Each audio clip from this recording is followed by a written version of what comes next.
The Great Happiness. बुद्धं शरणं गच्छामि।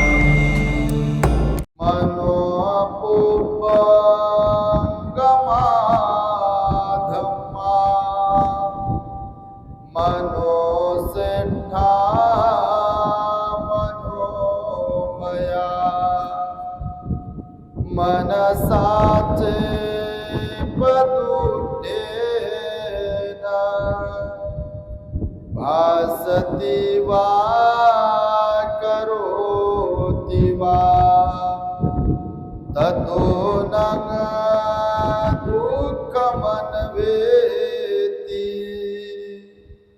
चक्रं वहतु पदम् मनोपुपगमाधम्मा मनोसेठा मनोमया मनसाचे प्रसन्नेन भासति वा करोति वा ततो न सुखमन्वेति छायाव अनपायिनी।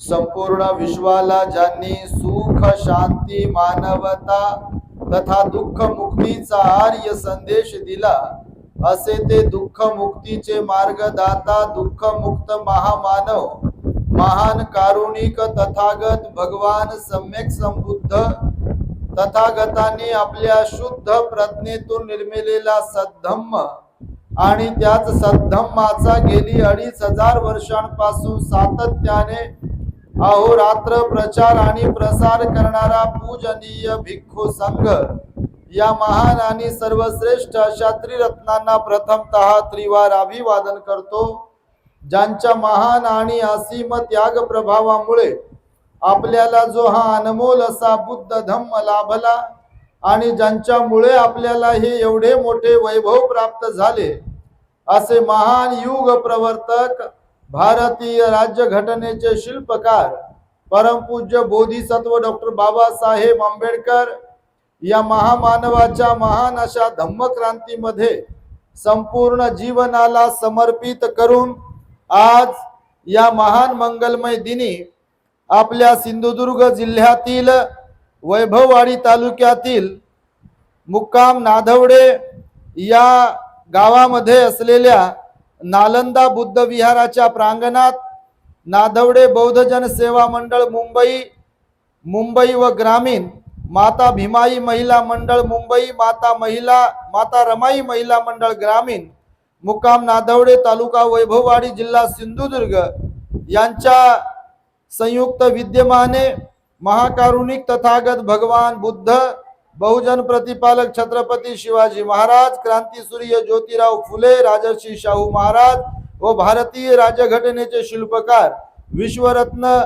बोधिसत्व डॉक्टर बाबासाहेब आंबेडकर यांचा संयुक्त जयंती महोत्सव आज सोमवार दिनांक 11 मे 2026 रोजी आपल्या नालंदा बुद्ध विहार या ठिकाणी संपन्न होत असताना माझ्या समवेत धम्ममंचावरती उपस्थित असलेले पूजनीय भिक्खू धम्मबोधीजी थेरो संचालक purity of mind YouTube channel ज्यांनी आताच आपणा सुंदर अशी धम्मदेशना देऊन उपकृत केले असे पूजनीय भिक्खू एन धम्मानंदजी थेरो संचालक सर्च रिसर्च यूट्यूब चॅनल आणि त्याचबरोबर पुण्यावरून आलेले धम्मानंद भंतेजी कार्यक्रमाचे सन्माननीय अध्यक्ष आयुष्मान संतोष कासले कार्याध्यक्ष ग्रामीण आणि आयुष्मान दिलीप यादव अध्यक्ष ग्रामीण त्याचबरोबर सर्व सन्माननीय पाहुणे आणि नाधवडे बौद्धजन सेवा मंडळ मुंबई व ग्रामीण आणि सर्व सभासद श्रद्धावंत उपासक उपासिका बालक तथा बालिकांनो तद्वतच द ग्रेट हॅपीनेस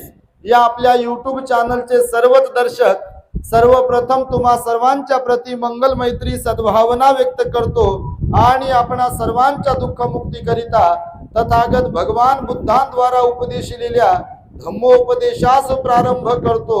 आपण सर्वांनी शांत एकाग्र आणि श्रद्धायुक्त चित्ताद्वारे या अनमोल बुद्धवाणीला आपल्या हित सुखाकरिता श्रवण करावे ग्रहण करावे।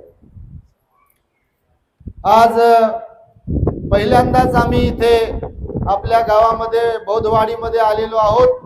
तसं मी कालही सांगितलं, काल आम्ही डांगमोडे या ठिकाणी होतो बौद्ध वाडीमध्ये. आजगणीला पण आम्ही जाऊन आलो आणि येताना किवळा वेरळ मार्गे आम्ही इकडे आपल्याकडे आलो. यादवांनी आम्हाला गेल्या अनेक दिवसांपासून आग्रह केला, विनंती केली, म्हणते जी आमच्या गावी यायचं आहे, धम्मदेसना द्यायची. आम्ही युट्यूब वरून the great happiness YouTube channel वरून तर धम्मदेसना ऐकतोच नेहमी, परंतु प्रत्यक्ष गावाल्या लोकांना, श्रद्धावंतांना सुद्धा धम्मदेसनेचा लाभ व्हावा अशी त्यांची मनीषा होती. तेव्हा सर्वप्रथम संपूर्ण आयोजक आणि ज्यांनी आम्हाला निमंत्रण दिलं असे यादव, आपण या सर्वांचं टाळ्यांच्या गजरांमध्ये आणि साधुकाराने अभिनंदन करावं. खरं तर गेल्या अनेक वर्षांपासून कोकणामध्ये मे मध्ये आमचे धम्म दौरे असतात, परंतु आता कोरोनाचा जो काळ होता तेव्हापासून काही येणं झालं नाही.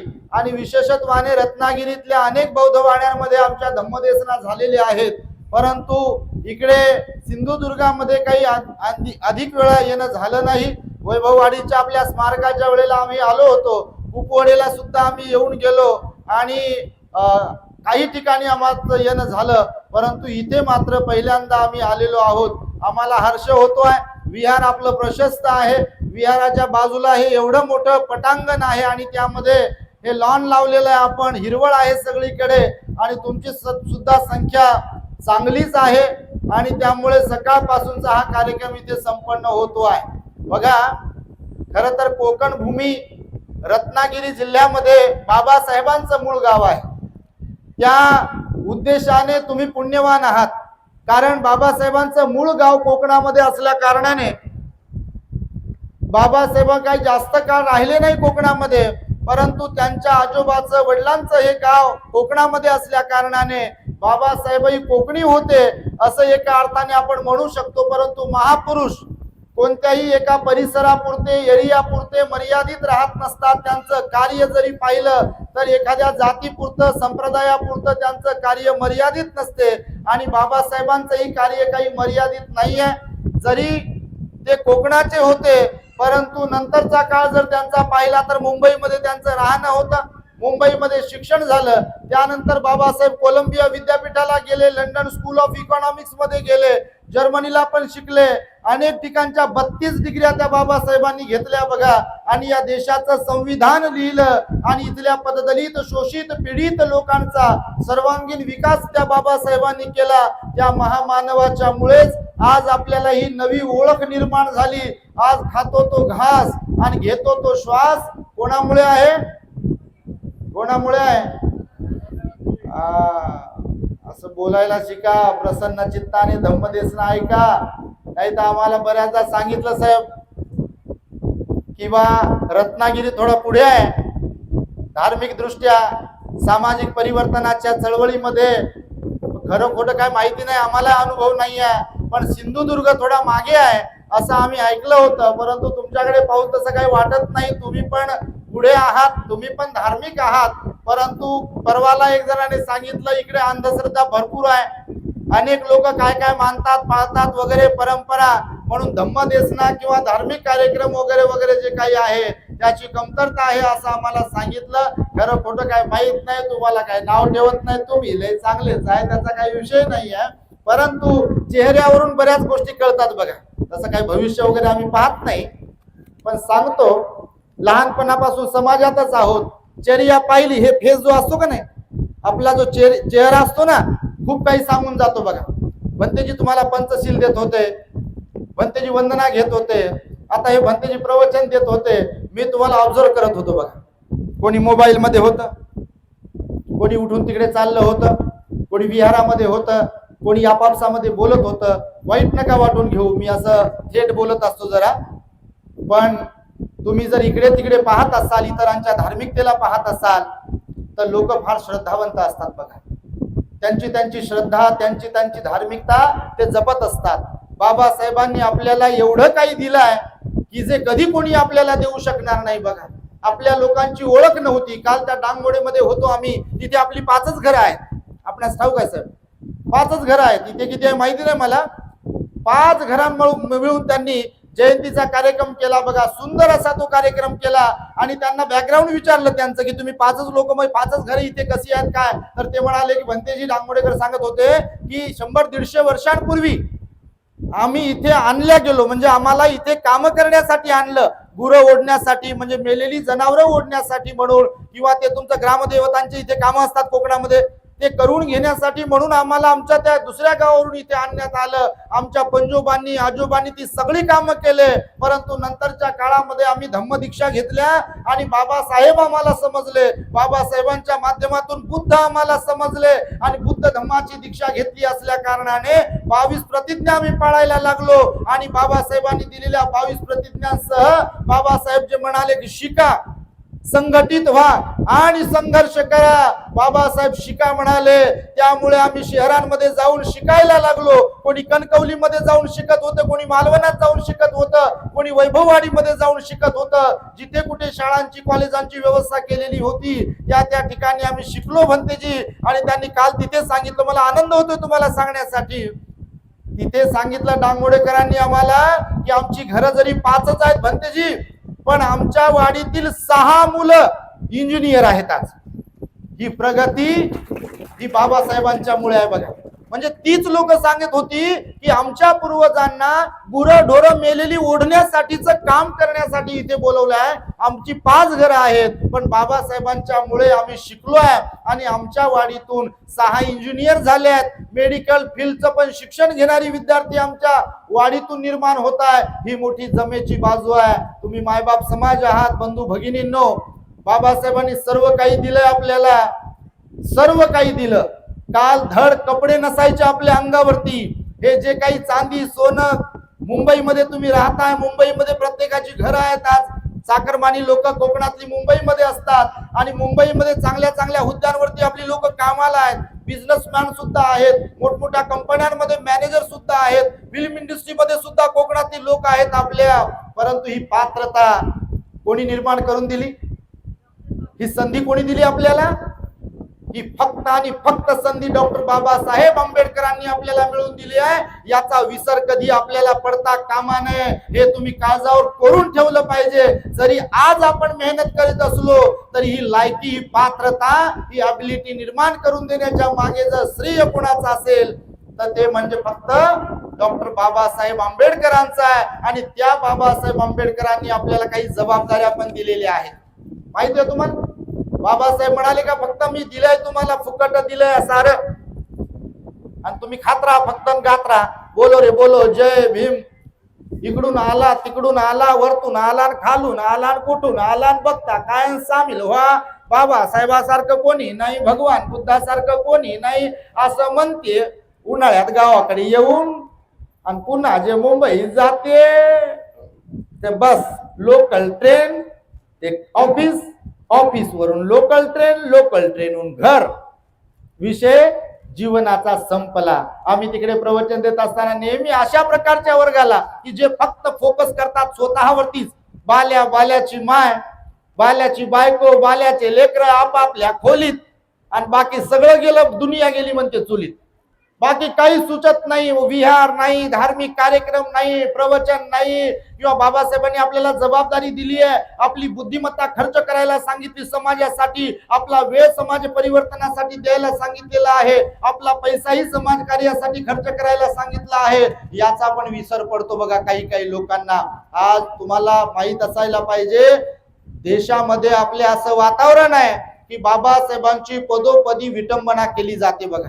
भगवान बुद्धाचा विचार इग्नोर केला जातो बघा.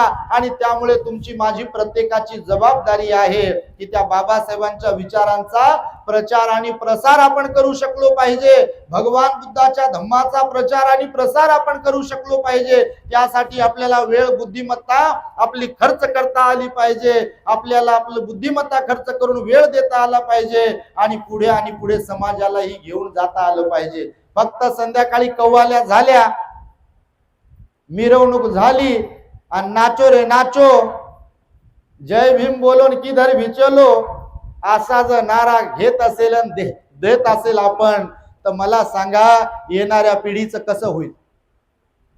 येणाऱ्या पिढीचं तुमची माझी प्रत्येकाची जबाबदारी आहे बघा. तुम्हाला सांगतो, केवळ जय भीम म्हटलं म्हणून, पांढरे कपडे घातले म्हणून, किंवा वर्षभरातून एकदा गावी आलोत आणि जयंतीचा कार्यक्रम दिवसभराचा साजरा केला, त्यासाठी वर्गणी वगैरे दिली म्हणजे विषय संपला का? संपला का विषय? बाबासाहेब बघा, MA, PhD, DSc, LLD, DLIT, barrister at law अशा 32 डिग्र्या घेतल्या त्यांनी बघा. आणि 32 डिग्र्या घेऊन केवळ नोकरीसाठी शिक्षण घेतलं का बाबासाहेबांनी? बॅरिस्टर होते बघा बाबासाहेब, वकिलीचा राजीनामा दिला म्हणजे वकिली सोडून दिली. सिडनीहम कॉलेजमध्ये प्रोफेसर होते बाबासाहेब, पण समाज कार्यासाठी वेळ अपुरा पडतोय म्हणून तीही नोकरी सोडून दिली बाबासाहेबांनी बघा. कितीतरी बाबासाहेबांकडे संध्या होत्या. बाबासाहेबांनी समाज कार्य करण्यासाठी मला वेळ कमी पडतोय म्हणून स्वतःकडे सुद्धा दुर्लक्ष केलं. त्यांची मुलं गेले बघा, राजरत्न गेला, रमेश गेला, गंगाधर गेला, इंदू नावाची मुलगी होती ती गेली, माता रमाई म्हणजे बाबासाहेबांची पत्नी तारुण्यात गेली. ह्या सगळ्या गोष्टींची आपण जाणीव ठेवली पाहिजे. आपण बाबासाहेबांच्या या अनंत उपकारांमध्ये राहिलो पाहिजे आणि त्यामुळे त्यांनी सांगितलेल्या ज्या जबाबदारी आहेत, ज्या कर्तव्य आहेत, त्याला आपण जागलो पाहिजे. नाही तर भगवंताचंही वचन आहे, बाबासाहेबांचंही वचन आहे, महापुरुष सुद्धा संपवल्या जातात. महापुरुषांचा विचारही इथे संपविला जातो. संविधानही धोक्यात येऊ शकते, संविधानही बदलून टाकू शकतात. बाबासाहेबांच्या पुतळ्याची विटंबना होऊ शकते, बुद्ध धम्माचं पतन केल्या जाऊ शकते. एक काळ होता इथं बुद्ध धम्म इथलाच आहे, परंतु आज जर तुम्ही पाहत असाल तर अनेक ठिकाणी बुद्ध धम्माची सुद्धा विटंबना होते बघा. हाच प्रांत आपल्या कोकणाचा जो प्रांत आहे, अप्रांत प्रदेश होता, त्या काळामध्ये मुंबई पासून इथपर्यंत लेण्या आहेत, सर्व दूर पर्यंत आपल्या कोकणामध्ये सुद्धा महाडला लेण्या आहेत बघा. तुम्ही जर पाहिलात इकडे वाई साताऱ्याकडे पण लेण्या आहेत, गोव्यापर्यंत सुद्धा लेण्या आहेत. जगाचा बुद्ध धम्माचा इतिहास जर तुम्ही वाचला तर तुमच्या लक्षात येईल, या संपूर्ण समुद्र किनाऱ्यावरती अनेक ठिकाणी लेण्या होत्या. परंतु आज मिती जर तुम्ही पाहत असाल तर बुद्ध धम्माची फार वाईट परिस्थिती आहे आणि त्यामुळे उगम रीतीने आपल्याला धम्माचा प्रचार आणि प्रसार करता आला पाहिजे. हे जर आपल्याला साधलं तर आपण उद्या येणाऱ्या पिढीला काहीतरी देऊ शकतो. अन्यथा आपण जर मशगुल राहिलो, मशगुल समजते ना, मशगुल समजते की नाही बाबा? लय अवघड आहे. कोकणाची भाषा वेगळी, त्यातल्या त्यात तुमच्या सिंधुदुर्गवाल्यांची भाषा लयच वेगळी आहे. कोणती मालवणी बोलते इकडे, काय काय बोलत होते काल आम्हाला तर काही समजतच नव्हतं. मी म्हटलं बाई कुठल्या ग्रहावरून आले का, आपण दुसऱ्या ग्रहावरून आलो का? तुमची मालवणीत भलतीच भाषा आहे बघा. तिकडे तिकडे रत्नागिरी पलीकडे रायगड वगैरे मुंबईच्या दिशेने गेला तर तिकडे तरी ते बरी आहे, समजते मराठी आहे. पण इकडे मालवणी भाषा आणि इकडे गेल्यावर तर कोणती भाषा बोलतात का काय माहिती. बरं झालं तुम्ही मुंबईमध्ये जाता येता आणि राहता म्हणून मराठी येते तुम्हाला, आमची कळते भाषा. भंतेजी बोलताना तर तुमच्या चेहऱ्यावरचा नूर असा एकदम. मी म्हटलं बा भाषा कळे नाही यांना का काय, भंतेजीला सांगू दुसऱ्या भाषेत बोला का? ते एकच मूड होता तुमचा, तर ते चेंज होत नव्हता. मी म्हणून म्हटलं बा आता थोडस वेगळ्या प्रकारे बोलू, तुम्हाला हसतात का नाही चेक करू. आता तुमचे चेहरे हसरे झाले म्हणजे याचा अर्थ तुम्हाला हसता येते. तर हसणं पण चांगलं आहे, फक्त दुसऱ्यावर नाही हसलो पाहिजे, हसायला पाहिजे. हसणं म्हणजे एकदम व्यायाम पण आहे, पण हसलो पाहिजे कसं तर ज्याने मन आपलं खरंच प्रमुदित होईल, प्रसन्न होईल, अशा प्रकारे. दुसऱ्यावर कधी हसता कामा नये. मोड चेंज होत राहिले पाहिजे आपले. तर मनावर अवलंबून आहे आपल्या चेहऱ्याचे मोड चेंज होणं. कारण हसतमुख चेहरा होता भगवंताचा सुद्धा. भगवंताचा काय असा रागीट चेहरा नव्हता बघा. तुम्ही मूर्तीत पण बघा, भगवंताचा हसरा चेहरा होता. तर हे हसरा चेहरा असायला पाहिजे. नाही तर नाकोडोळे चांगले दिलेत आणि एकदम मन गढूळच्या गढूळ आहे म्हणून ते इकडे जे आहे ते इकडे उमटते बघा. मी नेहमी सांगतो 5 CCTV कॅमेरे बसवलेले आहे शरीराला आपल्या. हे पंचेंद्रिय आहेत ना, तर ते 5 CCTV कॅमेरे आहेत आणि त्याचा जो प्रभाव आहे तो इथे दिसते बघा. आपल्याला कुठे दिसते? ह्या चेहऱ्यावर दिसते बघा. म्हणून मन प्रसन्न असेल, निर्मळ असेल तर चेहरा स्माइल वाला असते बघा. आणि मन जर गढूळ असेल, क्रोधित असेल, संशयी असेल, रागीट असेल तर इकडे लगेच उमटतो एकाच मोडमध्ये. समोर कोणी येऊ दे, काही असू दे, त्याचा मोड चेंज होत नाही बघा. आणि त्यामुळे आपला मोड चेंज केला पाहिजे म्हणजे आपण प्रसन्न राहायला पाहिजे, घरी पण आणि बाहेर पण. आणि म्हणून तुम्हाला हे सांगतोय, भगवान बुद्धाचा धम्म मनुष्याला प्रसन्न बनवतो बघा. श्रद्धेचे 2 लक्षणं सांगितली आहेत माहिती आहे तुम्हाला बुद्ध धम्मामध्ये. श्रद्धा ज्याला म्हणतो ना आपण, भाव भक्ती श्रद्धा. श्रद्धेची लक्षणं कोणती किती सांगितली आहे? 2 लक्षणं सांगितली आहे. एक लक्षण सांगितलं, ज्यांच्या मनामध्ये बुद्ध धम्म संघाच्या प्रति श्रद्धा असेल त्यांचं मन प्रसन्न असते म्हणाले बघा. कसं असते? मन प्रसन्न आहे का? तर बुद्ध धम्म संघावर श्रद्धा आहे आणि मग प्रसन्नता असणे हे श्रद्धेचं लक्षण आहे. दुसरं एक लक्षण सांगितलं, महत्वाकांक्षा. महत्वाकांक्षा म्हणजे काय? महत्वाकांक्षा म्हणजे कोणीतरी दान पुण्य करते आहे, कोणीतरी सील पालन करते आहे, कोणीतरी ध्यान करते आहे, कोणीतरी विहारात जाते आहे, कोणीतरी धम्माचा प्रचार आणि प्रसार करते आहे. तर माझ्यामध्ये महत्वाकांक्षा निर्माण झाली पाहिजे. अरे मी पण हे काम करू दे, मी पण दान पुण्य केलं पाहिजे, मी पण सील पालन केलं पाहिजे, मी पण ध्यान केलं पाहिजे, मी पण विहारात गेलो पाहिजे, मी ही धम्म प्रचाराचं काम केलं पाहिजे, मी पण सामाजिक कार्यामध्ये सहभागी झालो पाहिजे. ह्याला म्हणतात महत्वाकांक्षा. पण महत्वाकांक्षेचे सुद्धा दोन भाग आहेत. एक योग्य महत्वाकांक्षा आहे आणि एक वाईट महत्वाकांक्षा आहे. म्हणजे वाईटाकडे पाहून मी पण वाईट होऊ दे ही एक महत्वाकांक्षा आहे, आणि चांगल्याकडे पाहून मी पण चांगलं करू दे ही एक महत्वाकांक्षा आहे. आणि म्हणून बुद्ध धम्म संघावर आपली श्रद्धा जर असेल तर आपण प्रसन्न चित्त राहतो. बुद्ध धम्म संघावर आपली श्रद्धा असेल तर आपण महत्वाकांक्षी बनतो. आणि बाबासाहेबांनी म्हणूनच बुद्धाचा धम्म आपल्याला दिला की आपण प्रसन्न राहावेत, आपण महत्वाकांक्षी बनावेत. त्यामुळे बुद्धाचा धम्म श्रेष्ठच आहे, बुद्धाचा धम्म महानच आहे. परंतु त्याचे अनुयायी, बुद्ध धम्माचे अनुयायी जर त्या धम्माचं आचरण करत नसतील, त्या धम्माच्या तत्वाला अनुसरत नसतील, तर तो धम्म त्याचे तत्वही नष्ट होत असतात. तुमच्या माहितीसाठी सांगतो बघा. जसं की समजा इथून एखाद्या गावाला जाण्यासाठी रस्ता आहे, रस्ता, त्या रस्त्याने जर माणसं जात राहिली तर तो रस्ता सुरू राहतो. पण काही काळानंतर त्या रस्त्याने जाणं बंद केलं तर तो रस्ता होत्याचा नव्हता होतो बघा. त्याच्यावर गवत वगैरे वगैरे झाडे वगैरे फुटतात. अगदी एखाद्या महापुरुषाचं आणि त्यांच्या तत्वज्ञानाचं असंच आहे बांधवांनो. जर बाबासाहेब श्रेष्ठच आहेत, त्यांच्या श्रेष्ठत्वाबद्दल बिलकुल तीळ मात्र शंका कोणी बाळगू शकत नाही. बुद्ध श्रेष्ठच आहेत, त्यांचा धम्म श्रेष्ठच आहे, त्यांचा संघही श्रेष्ठच आहे. जसं म्हटलेलं आहे, यं किंची रतनं लोके विज्जती विविधा पुथू रतनं बुद्ध समंग नत्ती रतनं धम्म समंग नत्ती रतनं संघ समंग नत्ती तस्मा सोती भवन्तु मे किंवा तस्मा सोती भवन्तु ते. याचा काय अर्थ होते? यं किंची रतनं लोके, या लोकांमध्ये म्हणजे 31 लोक सांगितले भगवंताने. या 31 लोकांमध्ये जेवढे रत्न आहेत, हिरे माणिक मोती, त्या सगळ्या रत्नांमध्ये श्रेष्ठ सर्वोत्तम रत्न जर कोणते असतील तर ते म्हणजे फक्त बुद्ध रतन, धम्म रतन आणि संघ रतन आहेत. परंतु बुद्ध कितीही श्रेष्ठच होते, इथं होते का नाही? पण मधल्या काळात बाबासाहेबांच्या पूर्वी कुठे गेले होते बुद्ध? ह्याचा आपल्या लोकांनी विचार केला पाहिजे. कुठे गेले होते बुद्ध? 1200 वर्ष इथे बौद्ध राजांचं शासन होतं. किती किती ना जेवण वगैरे आहे की नाही?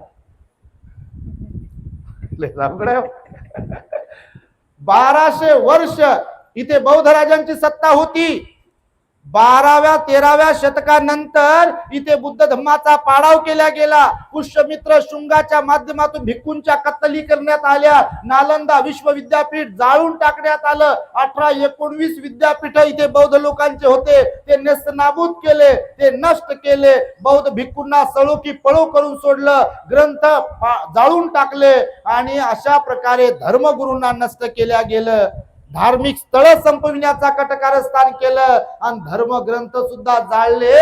आणि इथे नव्याने पुन्हा मग दुसऱ्या धर्माची स्थापना केल्या गेली, बौद्ध धम्माला नष्ट केलं. आणि अशा प्रकारे बघा मधल्या काळामध्ये बौद्ध धम्म होत्याचा नव्हता झाला. महाबोधी विहार जे आता त्याच्यासाठी लढाई सुरू आहे ना, आपल्या कोकणात माहित आहे की नाही? काय माहिती बाबा? तुम्ही समोरचे आहे म्हणता माहिती, आता तुम्ही आहे ध्यानावर म्हणून ठीक आहे बा. महाबोधी विहार आपल्या ताब्यात नाही. त्या महाबोधी विहाराला कोण गेला का नाही काही माहित नाही, नाव ठेवत नाही तुम्हाला. परंतु इकडे खरंच काम करण्याची फार गरज आहे बघा. हे आमच्या अनेक वर्षांच्या इकडे येण्याचा आम्ही अभ्यास करतो आहे की इकडे खरंच गरज आहे. कारण जमिनी दोन प्रकारच्या असतात बघा, एक सुपीक जमीन असते आणि एक नापीक जमीन असते. तुम्ही कधी तिकडे जर आलात तो सगळ्यांना म्हणत नाही, काही काही कोकणातली लोक फार चांगली आहेत. तिकडे भारतीय बौद्ध महासभा काम करते, बहुजन पंचायत समिती पण काम करते, बुद्ध धम्म सेवा संघही काम करतो. पण तुम्ही जर औरंगाबाद किंवा मराठवाडा विदर्भ त्या साईडला आलात तर तुम्हाला धम्माचं वातावरण दिसेल बघा, सामाजिक चळवळीचं वातावरण दिसेल बघा, लोकांमध्ये स्पिरिट कसं आहे, बुद्ध धम्माच्या कामाचं, बाबासाहेबांच्या मिशनच्या कामाचं स्पिरिट जबरदस्त आहे बघा. इकडे मात्र तसं वातावरण फारसं दिसत नाही. काही लोकांना जर सोडलं तर, मी टीका करत नाही, वास्तव सांगतो तुम्हाला. कारण इकडे खरंच असं आहे की जयंती साजरी झाली की मग जैसे थे पुन्हा त्याच मोडवर. आणि त्यामुळे तुम्हाला सांगतो, महाबोधी विहाराचा मुक्तीचा लढा सुरू आहे. ते महाबोधी विहार सुद्धा बुजवून टाकलेलं होतं, माहिती आहे तुम्हाला. जिथे सिद्धार्थ गौतम बोधिसत्वाला ज्ञानाची प्राप्ती झाली ते महाबोधी विहार तोडून फोडून टाकलं होतं, त्याला बुजवून टाकलं लोकांनी बुद्ध धम्माला नष्ट करण्याच्या हेतूने. त्यानंतर भगवान बुद्धांनी ज्ञान प्राप्तीनंतर पहिला उपदेश जिथे दिला ते सारनाथला धम्मेक स्तूप बांधला सम्राट अशोकाने. तुम्ही जर कधी गेलात तर पहा, तो धम्मेक स्तूप सुद्धा बुजवून टाकला होता पूर्ण.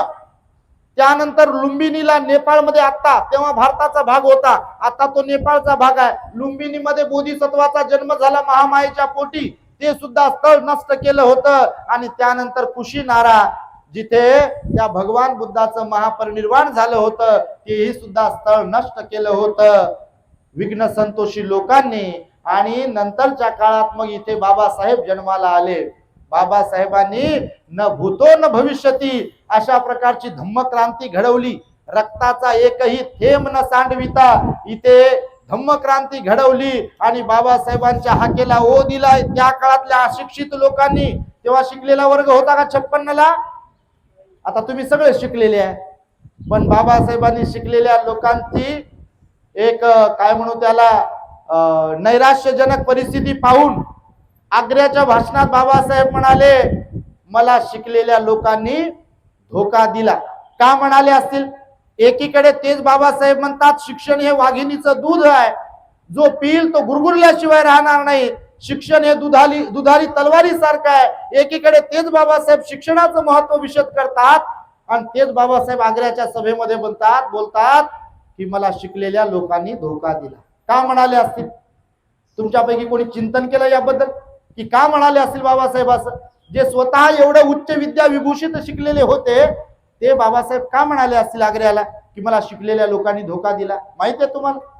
कारण बाबासाहेबांचं म्हणणं होतं की शिकलेली माणसं स्वयं केंद्रित नाही झाली पाहिजे. फक्त मी आता जसा शब्द वापरला ना, बायको लेकर घर दार गाडी घोडी माडी नोकरी, बस एवढ्याच पुरतं शिक्षणाचा वापर करता कामा नये. तुमच्या शिक्षणाचा उपयोग समाज उन्नतीसाठी सुद्धा झाला पाहिजे, देशाच्या उद्धारासाठी सुद्धा झाला पाहिजे. तर त्या शिक्षणाला महत्व आहे.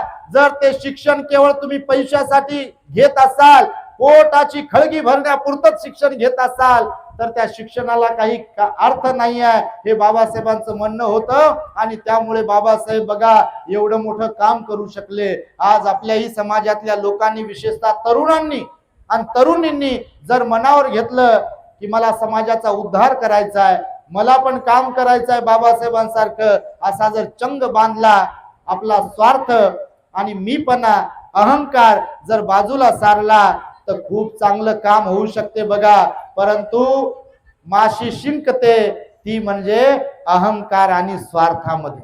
जिकडं जावं तिकडे पळसाला 3च पान आहेत बघा.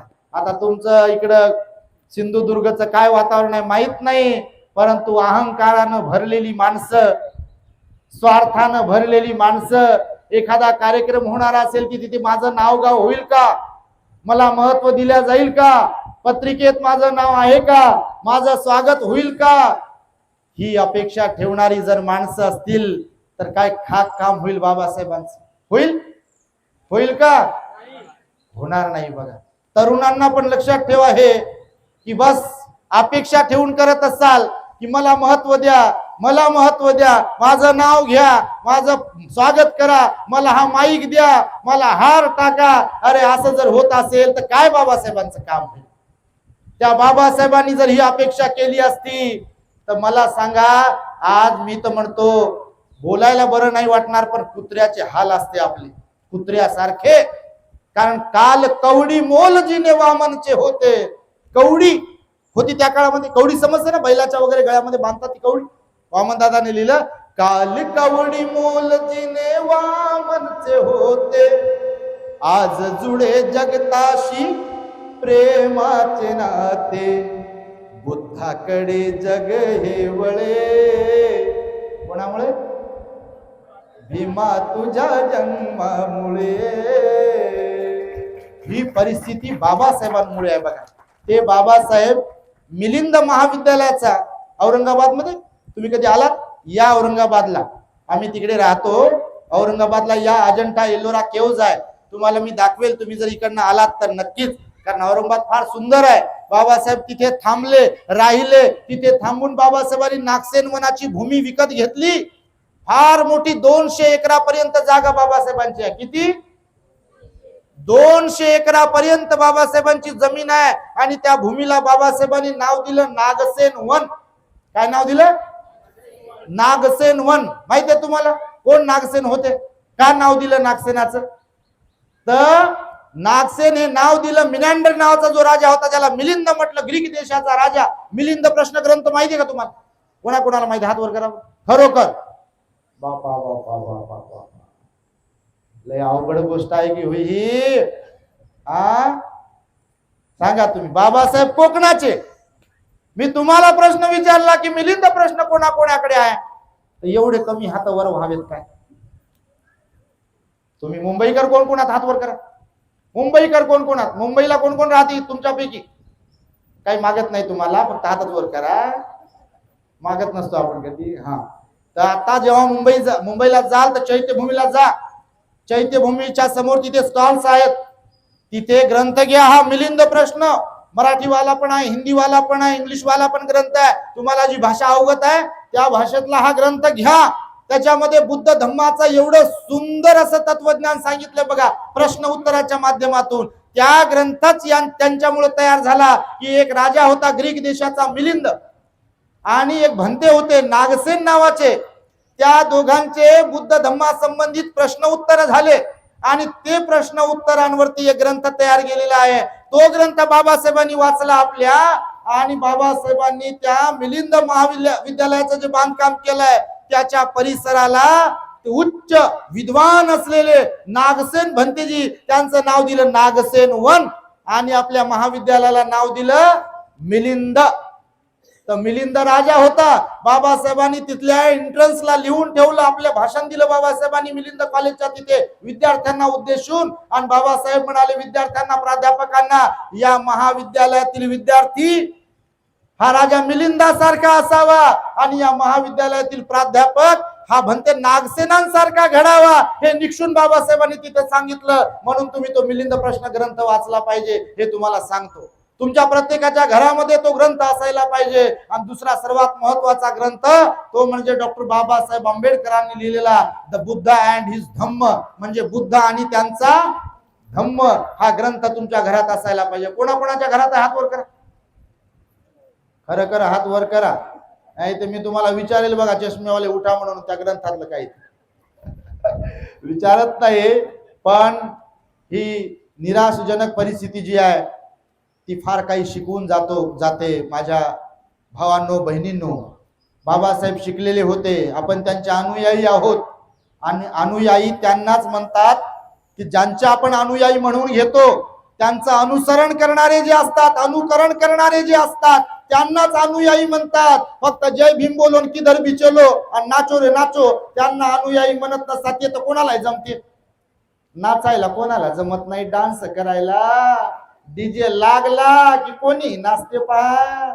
नाचण्यासाठी लहान लेकरूही नाचते, आणि म्हातारा माणूसही नाचते, आणि दुसरे नाचतात. गाणं लागलं पाहिजे म्हणते फक्त. तर हे नाचणं किंवा भाषण करणं किंवा बाबासाहेबांवर बोलणं, भगवान बुद्धांवर बोलणं हे सोपं आहे. परंतु त्यांनी सांगितलेल्या मार्गावर मार्गक्रमण करणं, त्यांच्या मार्गाचं अनुसरण करणं, अनुकरण करणं हे फार कठीण आहे. आणि ते जेव्हा आपल्याला लोकांना जमेल तेव्हा एक दिवस भारत बुद्धमय झाल्याशिवाय राहणार नाही, याची तुम्हाला मी ग्वाही देतो. आणि म्हणून गरज आहे की बाबासाहेबांच्या विचारांचं आचरण करण्याची, पालन करण्याची, बुद्धाच्या विचारांचं पालन करण्याची. सरते शेवटी तुम्हाला एक दृष्टांत सांगतो, बोधकथा सांगतो मी आणि माझ्या शब्दांना पूर्ण विराम देतो. यादवांनी आम्हाला अनेक फोन केले, आग्रह केला बघा. त्यांची फार प्रांजळ इच्छा होती की भंतेजी आले पाहिजे कोकणामध्ये. आम्हालाही कोकण आवडते, काही आवडत नाही असा विषय नाहीये. आणि इकडे आल्यानंतर मात्र तुम्हाला पाहतो तर तुम्हाला हे प्रश्न मुद्दा म्हणून विचारतो, कारण परीक्षा पण घेतल्या पाहिजे का नाही, घेतल्या पाहिजे का नाही. संध्याकाळी गाणे कवाली आहे का? नाही. अरे पप्पा कशी काय नाही. कोकण म्हणजे कव्वाली, कोकण आणि कव्वाली म्हणजे हे ठरलेलं गणित आहे. आम्ही येतो अनेक वर्षापासून तर पाहतो, काही काही ठिकाणी परिवर्तन आहे. त्या याला गेलो आम्ही, आता काल शांती बुद्ध विहार आपलं आसगणी, त्या आसगणीला गेलो, तिथे पण विचारलं कवाल्यावर होता का इकडे. म्हणजे गायकांवर अन्याय करत नाही, गाणं आपल्याला आवडते, गाणं आपणही गातो. आता तुम्ही पाहिलंच असेल, गाणं चांगलंच असते, गाणं प्रबोधन तयार करते, परंतु केवळ तेवढ्या पुरतच मर्यादित राहणं हे चांगलं नाही. सांगण्याचा काय हेतू आपला, केवळ तेवढ्या पुरतच रिंगटोन लावणं नाही का, गाणे वाजवणं, गाणे ऐकणं, त्याच्यावर नाचणं, केवळ तेवढ्या पुरतं आपण मर्यादित नसलो पाहिजे. आचरणशील आपल्या आचरणशील आपला स्वभाव असायला पाहिजे. आणि म्हणून बघा, बुद्ध धम्म किंवा बाबासाहेबांनी जे दिलं आपल्याला, त्याचं आपण काय केलंय याचं सिंहावलोकन पण झालं पाहिजे. किती वर्ष झाले बुद्ध धम्माची दीक्षा घेऊन आपल्याला, किती माहित नाही. आता इथून आवाज निघाला की मग तिकडे आवाज चालला डबल इको सारखा. 1956 14 एप्रिल 1956 ते आता हे 2026 म्हणजे 70 वर्षाचा कालावधी लोटला. किती? 70 वर्षांचा कालावधी लोटला. आज जर आपल्या लोकांना काही प्राथमिक प्रश्न विचारले बाबासाहेबांच्या बद्दल आणि भगवान बुद्धांच्या बद्दल, तर फार जास्त लोक असे आहेत की त्यांना त्या बेसिक प्रश्नांचीही उत्तर देता येत नाहीत, आणि फार कमी असे लोक आहेत की त्यांना बेसिक प्रश्नांची उत्तरं देता येतात बघा सहजपणे. समजा आता तुमच्यातल्याच विचारलं, बुद्धाचा जन्म कुठे झाला, हात वर करावर कोणाला याचं उत्तर येईल. पण मी काय प्रश्न विचारतोय, शब्द माझे लक्षात ठेवा. भगवान बुद्धाचा जन्म कुठे झाला याचं उत्तर कोण कोण सांगू शकतो? 1 2 3 4 5 आणि 6 ती अर्धा 6.5. सिद्धार्थ गौतमाचा जन्म कुठे झाला? अब कंफ्यूजन में पड़ गए आप लोग. पहला प्रश्न था मेरा, भगवान बुद्ध का जन्म कहां पर हुआ, और मैंने दूसरा प्रश्न किया, बोधिसत्व सिद्धार्थ गौतम का जन्म कहां पर हुआ. अभी मैं ये बताने वाला नहीं हूं, आपको कंफ्यूजन में ही रखूंगा मैं, क्योंकि आपको स्टडी करना है, अभ्यास करायचा तुम्हाला. तर अभ्यास करा तुम्ही. आणि तुम्हाला दृष्टांत सांगतो बघा. एकदा एका नगरा, आता दृष्टांत आहे, बोधकथा असते बोध घेण्यासाठी. तर एकदा एक राजा होता, त्याच्या महानगरामध्ये, त्याच्या नगरामध्ये एक गरीब लोहार होता. लोहार समजते ना? गावची शेतीची ती अवजार वगैरे आहे ना, त्याची कामं करणारा असतो बघा लोहार. तर तो लोहार गरीब होता, नगराचा राजा होता. राजा एक दिवस नगर प्रदक्षिणा करतो, नगरातून आपल्या रथातून बसून नगर प्रदक्षिणा करत असतो, आणि त्याची नजर जाते त्या गरीब लोहाराच्या झोपडीवर. तो आपल्या झोपडीच्या बाहेर तो असा भाता फिरवत असतो, म्हणजे ती अवजाराची कामं करत असतो लोखंडाची. राजाची नजर त्या गरीब लोहारावरती पडते. राजाला त्याची कीव येते, दया येते, आणि राजा आपल्या सैनिकांना, सेवकांना म्हणतो की तो जो लोहार आहे, गरीब लोहार, त्याला जरा इकडे बोलून आणाल. आणि ते लोहाराला बोलून आणतात सर्व सैनिक. लोहार जवळ आल्यानंतर राजा म्हणतो की बघ, तू फार गरीब आहे, तुझे दिवस बदलले पाहिजे, आजचे दिन आले पाहिजे तुझ्या वाट्याला, असं म्हणतो. आजचे दिन समजतात ना? समजते की नाही काही तुम्हाला? बाबा बोलत राहा. तर आजचे दिन तुझ्या वाट्याला यावेत असं मला वाटते म्हणतो राजा. आणि मग तुला मला एक भेट द्यायची आहे, जेणेकरून 18 विश्व दारिद्र्य तुझं संपलं पाहिजे आणि तूही इतरांच्या बरोबरीमध्ये यायला पाहिजे. तर राजा त्याला भेट देतो चंदनाची बाग. आपल्याकडे आंब्याच्या बागा असतात ना, काजूच्या बागा. तुम्ही लय माला आहे बापा.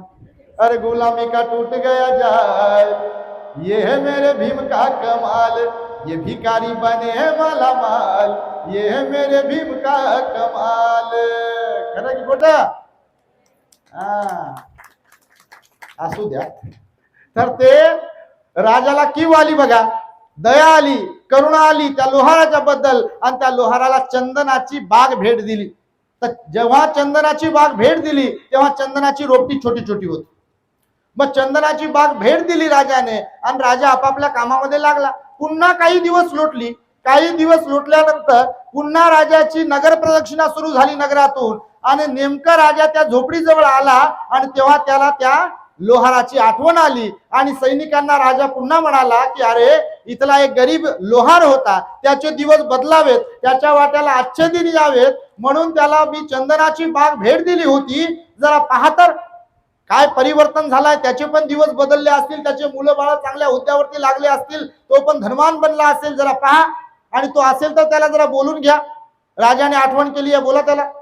सैनिक गेले तर झोपडी तीच तशीच, आणि तो लोहार तसाच तिथे भाता मारत बसला होता. फाटके कपडे, मळके कपडे. आणि त्याला जाऊन सांगितलं सैनिकांनी की अरे लोहार दादा, राजाने तुझी आठवण केली आहे, राजा आलाय तुझ्या दारासमोर आणि तो तुला भेटू इच्छितोय. तो लगेच तयार झाला आणि खुश होऊन राजाच्या जवळ गेला. त्यानं नमस्कार केला राजाला, आणि राजाला म्हणतो महाराज, मी तुमची काय सेवा करू शकतो? तर राजा त्याला बोलला की सेवा बिवा काही करू नको, मला फक्त एवढंच सांग की तुला काही दिवसांपूर्वी चंदनाची बाग भेट दिली होती, तिचं तू काय केलंय? तर तो म्हणतो महाराज, खूप खूप उपकार केले तुम्ही माझ्यावरती चंदनाची बाग देऊन. तुम्ही जेव्हा चंदनाची बाग दिली होती तेव्हा चंदनाची रोपटी छोटी छोटी होती. मी त्याला पाणी घातलं, निंदन केलं, खुरपण केलं, गवत काढलं, घाण काढली, त्याची पूर्ण मशागत केली, त्याची निगराणी राखली, रक्षण केलं. मग ती रोपटी मोठी मोठी झाली, त्याची झाडं बनली. राजा म्हणे पुढं? मग पुढं काय केलं? पुढं काय केलं? तर तो म्हणे महाराज पुढं काय? पुढं काय? त्याच्याला कुऱ्हाड चालवली, म्हणजे सर्व झाडं तोडली. पुढं काय केलं? पूर्ण झाडं तोडल्यानंतर एका ठिकाणी ते रचने समजते तुम्हाला? जमा केली आहे. जमा केल्यानंतर पुढं काय? तर ते म्हणे त्याला वाळवलं, सुकवलं. पुढं काय?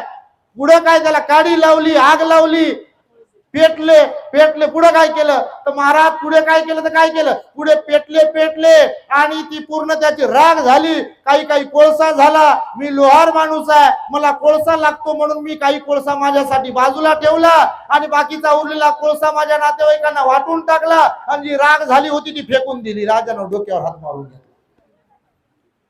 राजा म्हणे मूर्ख लोक खूप पाहिले म्हणे मी जगात. राजा काय बोलला? मूर्ख लोक मी आतापर्यंत माझ्या आयुष्यात खूप पाहिले, पण तुझ्यासारखा मूर्ख तूच आहे. याला समजेच ना नेमकं, कारण हे अज्ञानी होत. अज्ञानीला समजते का काही? सगळं तुमचं बुडा सगट जळेल तुम्हा, तेव्हा भीम तुम्हा कळेल, असं लिहिले बघा. तुमचं बुडा सगट जळेल तेव्हा भीम तुम्हा कळेल, म्हणजे सगळं काही जळून गेल्यावर भीम कळेल असं म्हटलेलं आहे. कारण आता धुंदीत आहेत ना, तंद्रीत आहेत. मेरे जैसा कोई नाही, आमच्याकडे जे आहे ते कोणाकडे नाही, आम्ही आमकेन ढमकेन टमकेन, आम्हाला कोणी साहेब म्हणते, मॅडम म्हणते, आमचं घर असं, आमचं पद असं. पण हे कोणामुळे आहे त्याची जर जाणीव नाही ठेवली तर आपली पण राख होते. आणि त्या लोहाराला हे बोलल्यानंतर राजाने डोक्यावर हात मारून घेतला. राजा बोलला की अरे मूर्ख माणसा, त्या बागेतील एखादं लाकूड आहे का शिल्लक तुझ्याकडे? तो म्हणाला महाराज एकच मिनिट थांबा, मला अवधी द्या, मी शोधतो. याने झोपडीमध्ये जाऊन चेक केलं स्वतःच्या. याने कुऱ्हाडीचा दांडा समजतं ना? समजतं का नाही? कुऱ्हाडीचा दांडा चंदनाच्या लाकडाचा यानं बनवला होता. इथे माणसाला बाभळीचं लाकूड भेटेना दांडा बनवण्यासाठी, लिंबाचं लाकूड भेटत नाही. यानं अख्खा भरीव चंदनाच्या लाकडाचा दांडा कुऱ्हाडीचा बनवला होता. मग दांडा घेऊन राजाकडे आला. राजानं डोक्यावर हात मारून घेतला की असा कसा मूर्ख. तर राजा त्याला म्हणाला की चल माझ्या बरोबर. तर राजा त्याला घेऊन गेला चंदनाच्या व्यापाऱ्याकडे. चंदनाच्या व्यापाऱ्याकडे घेऊन गेल्यानंतर राजाने ते दांडा जो होता कुऱ्हाडीचा चंदनाच्या व्यापाऱ्याकडे दिला, आणि त्या व्यापाऱ्याला सांगितलं याचा तोलमोल कर, भाव कर याचा, आणि याचे पैसे जे होतील याला दे. त्याच्या समोर ते एवढं लाकूड दांडा बनवलेलं कुऱ्हाडीचा ते मोजलं, त्याची माप केलं, त्याचे भरभरून पैसे आले, आणि यानं मग डोक्यावर हात मारून घेतला. कोणी? लोहाराने. का? तर लोहाराला पश्चाताप झाला. लोहाराने तेवढी तर बुद्धी होती ना, त्यानं विचार केला एका दांड्याचे जर एवढे पैसे येऊ शकतात तर राजाने काय दिलं होतं? अख्खी बाग दिली होती राजाने आपल्याला. आणि त्या बागेचं आपण काय केलं? अरे कोळसा केला, राख केली त्याची आपण. तो त्याच्यामुळे स्वतःशीच एकदम स्वतःला त्याला स्वतःचा राग येत होता, डोक्यावर मारून घेत होता, राजाच्या पाया पडत होता, गयावया करत होता, महाराज माझी चूक झाली हो, पुन्हा माझ्यावर अनुकंपा करा, आणून अजून एकदा मला चंदनाची बाग भेट द्या. राजा म्हणे तो दांडा पुन्हा त्या व्यापाऱ्याला म्हणते माझ्याकडे दांडा याला त्याला दाखवतो म्हणे. अशी अमूल्य भेट पुन्हा पुन्हा भेटते का? अरे आपल्या बाबासाहेबांनी ज्याला कवडीची किंमत नव्हती, ज्यांच्या सावलीचा विंटाळ होत होता, मेलेली गुरं ढोरं ज्यांना ओढावं लागत होते, शिक्षणापासून ज्यांना वंचित ठेवल्या जात होतं, गावकुसाच्या बाहेर ज्यांना ठेवल्या होतं हजारो वर्षांपर्यंत, अशा दुर्लक्षित समाजाला, एससी एसटी ओबीसीच्या लोकांना बाबासाहेबांनी संविधानात्मक तरतूद देऊन संविधान रूपी आणि भगवान बुद्धाच्या धम्माच्या रूपी चंदनाची बाग भेट दिली होती. परंतु जर हा समाज जागरूक नाही राहिला तर त्या लोहारासारखं त्या संविधानाचं आणि बुद्ध धम्माचं सुद्धा राख करेल, त्याला जिम्मेदार आपलीच माणसं राहतील, दुसरं कोणी राहणार नाही. बघा तुमच्या माहितीसाठी. म्हणून तुम्ही जागे असले पाहिजे, सावध असले पाहिजे, आपली जबाबदारी तुम्ही ओळखली पाहिजे. तरुणांनी पोटचा पाईक बनता कामा नये म्हणाले बाबासाहेब. काय म्हणाले बाबासाहेब? तरुणांना तुम्ही पोटचा पाईक बनता कामा नये. खाओ पिओ मजा करो आयस करो एवढा पुरतं जीवन नसावं आपलं. बाबासाहेबांचा त्याग तुम्ही आठवला पाहिजे. माझ्या सांगण्याचं एक उद्देश हाच होता. तुमचं मन दुखवण्याचा उद्देश नव्हता. मन दुखवण्याचा याच्यात काहीच विषय नाही आहे, याच्यात जाग करण्याचा विषय आहे. कसा विषय आहे? जागे करण्याचा विषय. याच्यामध्ये तुम्ही जागे झाले पाहिजे, सावध झाले पाहिजे, चळवळीमध्ये काम करू शकले पाहिजे, बाबासाहेबांच्या परिवर्तनाच्या लढ्यामध्ये तुम्ही आले पाहिजे. आणि म्हणून बाबासाहेबांनी जे काही आपल्याला दिलाय ते भरभरून दिलेलं आहे, याची जाणीव ठेवा, त्याचं सोनं करा. कारण जीवन पुन्हा पुन्हा भेटत नाही. बघा मनुष्य जीवन आपल्याला भेटलाय ते केवळ स्वयंकेंद्रित तुम्ही हे जीवन जगता कामा नये. माझ्या शरीराचा, माझ्या बुद्धिमत्तेचा, माझ्या पैशाचा, माझ्या वेळेचा उपयोग समाज कार्यासाठी होतो का? बाबासाहेबांच्या कामासाठी होतो का? बुद्धाच्या कामासाठी होतो का? हा प्रश्न सदोदित आपल्या सर्वांनी स्वतःला विचारला पाहिजे. बघा औरंगाबाद कुठे, हे कोकण कुठे? बघा तुम्ही, आम्ही रोज फिरत आहोत, यांना विचारा. सोशल मीडियावर पाहतात, द ग्रेट हॅपीनेस चॅनलवर तुम्हाला पाहायला मिळेल, एक दिवस आमचा रिकामा नाही. बघा म्हणजे असं सांगत नाही स्वतःची पाठ थोपटून घेण्यासाठी, पण तुम्हाला सांगतो, तुम्हाला जाणीव करून देण्यासाठी सांगतो. आम्ही कधी विदर्भ तर कधी मराठवाडा, कधी पश्चिम महाराष्ट्र, कधी कोकण, तर कधी छत्तीसगडला, तर कधी गुजरातला, कधी आंध्रा, कधी कर्नाटक, कधी कुठे ना कुठे फिरत आहोत आम्ही. आमचा उद्देश शुद्ध आहे, बाबासाहेबांच्या मिशनचं काम करायचं. म्हणून आम्ही थेटपणे नेहमी लोकांना म्हणत असतो, जय भीम करणं सोपं आहे, पण जय भीम के लिए काम करना बहुत कठीण है और उसकी जरूरत है. काम करू शकलो पाहिजे आपण. आणि म्हणून यादवांनी आम्हाला इथे बोलावलं, आम्हाला खूप आनंद झाला. दरवर्षी आपण असे प्रबोधनाचे कार्यक्रम ठेवले पाहिजे. विद्वान, सिलवान, गुणवान, प्रामाणिक, ज्ञानी भिक्षूंना तुम्ही बोलवलं पाहिजे आणि त्यांना समाजाला असे धम्माचे धडे दिले पाहिजे, अशी एक अपेक्षा व्यक्त करून माझ्या शब्दांना मी इथे पूर्णविराम देतो. सर्वांचं मंगल भवतो. सब मंगलम रक्षन्तु सब देवता सब बुद्धानुभावेन सदा सुखी भवन्तु ते. भवतु सब मंगलम रक्षन्तु सब देवता सब धम्मानुभावेन सदा सुखी भवन्तु ते. भवतु सब मंगलम रक्षन्तु सब देवता सब संघानुभावेन सदा सुखी भवन्तु ते. बोला साधु साधु साधु. बुद्धं नमामि, धम्मं नमामि, संघं नमामि. औरंगाबाद शहरामध्ये सिडको कडून आपण प्लॉट विकत घेतला आणि त्या विकत घेतलेल्या प्लॉटवरती 4 माळ्याचं द ग्रेट हॅपीनेस टॉवर आपण समाजाच्या स्वेच्छादानातून उभं करीत आहोत, त्याची उभारणी करणार आहोत. कुणाला त्यासाठी वर्गणी वगैरे किंवा वैयक्तिक कोणाकडे जाऊन आपण काही मागणार नाही आहोत. कोणी बिलकुल ज्याला इच्छा होईल आपण विटा दान दिल्या पाहिजे, ज्या किती परिस्थितीनुसार ते विटा दान देतील.